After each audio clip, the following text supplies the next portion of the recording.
Buenas tardes, mi nombre es Gabriel Diemeque, soy médico residente de la Maestría de Psiquiatría Infanto-Juvenil de la Universidad de San Carlos de Guatemala y del Hospital General San Juan de Dios. Hoy tendré el agrado de poder presentar el siguiente caso, que es el manejo multidisciplinario del suicidio por intoxicación a propósito de un caso, el cual fue manejado por la doctora Eugenia Álvarez, pediatra, jefa de la unidad de emergencia del Departamento de Pediatría del hospital, y también es docente de la maestría de pediatría de la doctora Virginia Ortiz, que es psiquiatra infanto-juvenil, y también docente encargada de la maestría de psiquiatría infanto-juvenil de la Universidad de San Carlos de Guatemala, y por la licenciada Carolina Guzmán, jefa del departamento y del Centro de Información y Asesoría Toxicológica de la Universidad San Carlos de Guatemala. Quiero empezar a presentarles que es el caso de una paciente femenina de 11 años, estudiante de quinto año de primaria, católica, la hija más pequeña de dos, quien por historia nos comenta la mamá que en la mañana, un día normal para ir a clases, se presenta ante su hija y trata de despertarla, pero encuentra en su almohada contenido alimenticio de un vómito que había presentado y la nula respuesta de parte de su hija. Ante la situación, decide consultar vía telefónica con psiquiatría infantil, pidiéndole que automáticamente fuera llevada a la emergencia, siendo así trasladada por bomberos. Es recibida en la emergencia y evaluada encontrando con un Glasgow de 5 puntos, solo con respuestas a estímulos dolorosos. Empieza a recabarse la información, la cual pues no teníamos ningún antecedente patológico de parte de la paciente, pero sí antecedentes patológicos por parte de la familia, en especial uno de un familiar con epilepsia. Empieza a indagarse un poquito más y dentro de la historia la madre nos comenta que la noche anterior había tenido una discusión con la paciente debido a que había estado teniendo un bajo rendimiento académico en las últimas semanas, un uso elevado de el celular y como castigo por no estar rindiendo adecuadamente y no estar cumpliendo con sus tareas ese día, se le fue quitado el teléfono. Es importante aclarar que en ese momento todavía estaban recibiendo clases virtuales por situación de la pandemia de COVID-19. Se realiza el examen físico sin encontrar ningún otro hallazgo que orientara hacia alguna patología, aún considerando las convulsiones como la principal. Se decide realizar un electroencefalograma y administrar midazolam con levetiracetam, las cuales pues no hubo respuesta y el resultado del electroencefalograma fue negativo, por lo que empezó la sospecha de una intoxicación, un suicidio o un intento de suicidio. En ese momento se le pide a los padres que por favor busquen en las pertenencias de su hija en la casa si hay alguna o alguna información o algo que nos pueda orientar a que sí fue una intoxicación voluntaria. Y los padres encuentran este recipiente con un lapicero envuelto en aluminio y con restos de medicamento, junto con cajas y blisters vacíos de medicamentos propios de los papás, debido a que ellos padecen de patologías como diabetes, hipertensión, neuropatía diabética, entre otros medicamentos que también tenían de uso personal. Al tener esta información, pues teniendo ya el confirmado la sospecha de una intoxicación voluntaria por medicamentos, un intento de suicidio de parte de la paciente, pues se contactó directamente al Centro de Información y Asesoramiento de Toxicología para empezar a hacer el procesamiento de las muestras. Es importante indicar que posterior a eso, la paciente fue necesario que estuviera por unos días en cuidado intensivo debido a problemas respiratorios. Posterior a su egreso, se logró hacer una historia clínica con la paciente, encontrando datos de síntomas depresivos, los cuales se confirmaron al indagar en su teléfono con estas imágenes que podemos ver relacionadas a depresión y ya pensamientos suicidios que tenía la paciente y también su historia que nos pudo confirmar, ya había tenido un intento previo semanas antes sin la sospecha de los papás y sin ninguna consecuencia para la paciente, hasta el momento en donde nuevamente lo intenta y pues tenemos esta consecuencia de su internación en el hospital. Pero lo importante aquí es el manejo que se le dio, cómo a través de las intervenciones que cada uno realizó, la sospecha de la intoxicación fue algo muy importante y la importancia también que tenemos ante el manejo de una presunción de una intoxicación.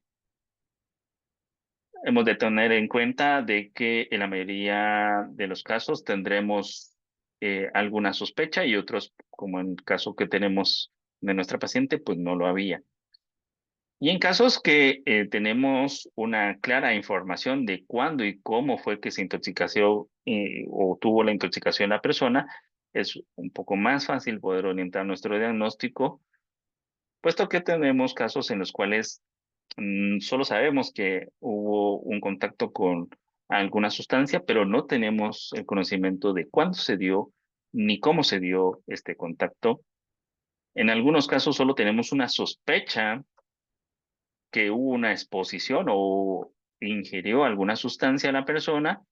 y como sucedió con nosotros, la total ignorancia de cuál era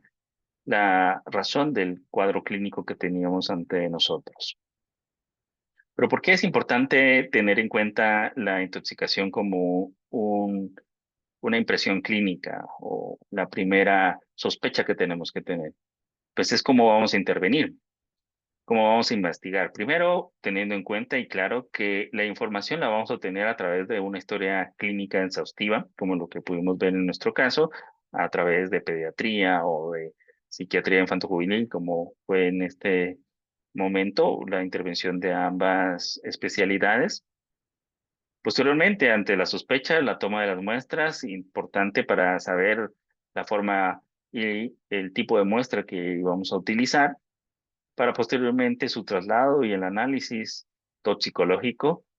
así tener los resultados y la interpretación y poder así tener el abordaje, esto con la prevención, pues, de que nuestra paciente falleciera y tener que hacer estas indagaciones para saber la causa del fallecimiento post-mortem, pues esa será la finalidad de evitar. Pues las muestras son importantes, tener en claro que tenemos que saber cómo intervenir, cómo manipularlas, porque pues son muestras que tienen ciertas características importantes como únicas, ya que estas son tomadas en un momento específico y clave. Ah,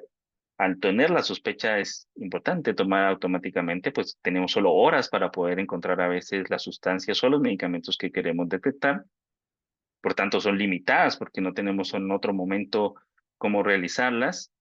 Y también porque dependiendo del tipo de muestra, también no vamos a poder obtenerlo en otro momento. Importantes por la información que esta nos puede dar y también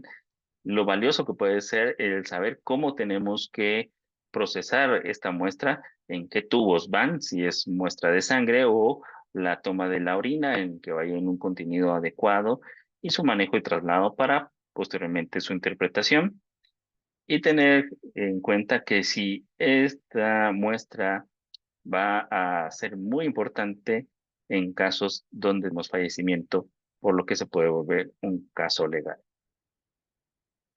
Recordar que el método analítico no puede ser tan bueno como la muestra biológica. No podemos